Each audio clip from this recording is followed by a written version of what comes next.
اثنين من الشباب توهم واصلين من مكة، اعتمروا وخلصوا عمرتهم، والله يتقبل منهم، وجاوا الكويت، لكن عمرتهم ناقصة. شلون ناقصة؟ نسوا اثنينهم يحلقون. يا ولد ما تذكرت الا لما وصل الكويت ما حلقت، شو اللي عليه؟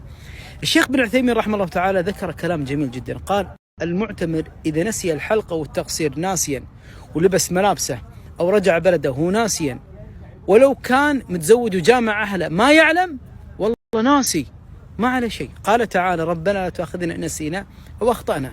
مو عليه يذبح شاة لفقراء الحرم كفارة، لا، لأنه ما تعمد. من تعمد هذا شيء ثاني.